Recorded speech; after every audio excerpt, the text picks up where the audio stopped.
Hey all, I am continuing in a little mini series of video blogs called Imitating Jesus. And they're all based on the idea that we want to copy the way Jesus lived his life. Not just looking at the things he said, but also the things he did. The people who wrote about his life often wrote very interesting little things. And one of those today is found in the book of Luke. It's in Luke chapter 9, verses 51. And it's towards the end of Jesus' life.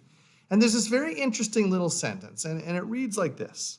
It says, "As the time approached for him to be taken up to heaven, Jesus resolutely set out for Jerusalem." Now, that word resolutely means to put your face towards, to face in a certain direction, to go that way with determination.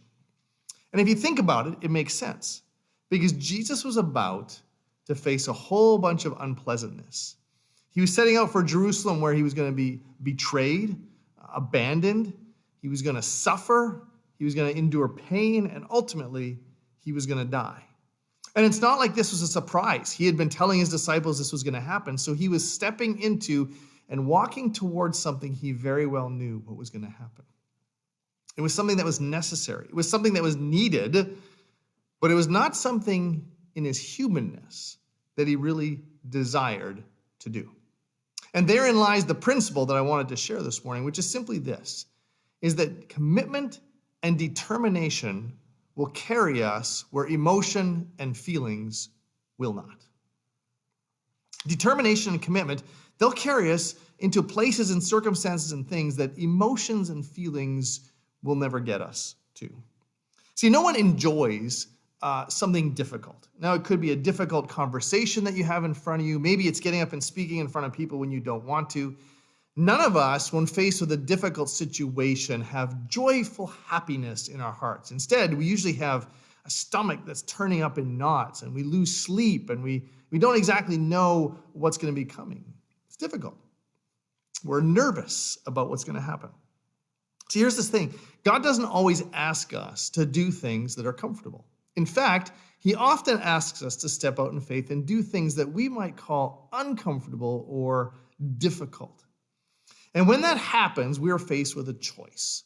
We can, in that moment, resolve, determine, be committed to do the thing that we're being called to do, or we can let our emotions, our feelings, the worry or anxiety, or just simply wanting to get away from it, set the tone and withdraw completely. Most things in life that make an impact involve some level of difficulty. If you live a life that is comfortable and normal, it will rarely be a life that matters.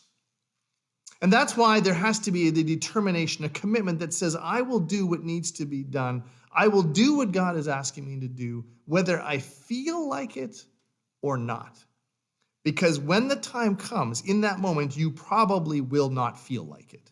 And at that point, you fall back on your determination and your commitment to do the very things that God is inviting you, commanding you, leading you to do.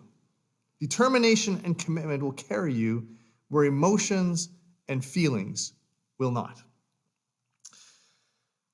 Really, when it comes down to it, the way that works is the belief that the value of what we are doing is greater than the discomfort that we will endure in doing it.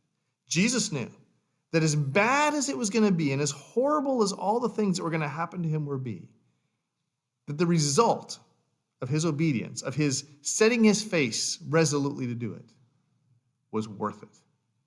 When we take that approach, it'll be amazing where your determination and commitment will carry you, and your life, when all is said and done, will matter. Till next time.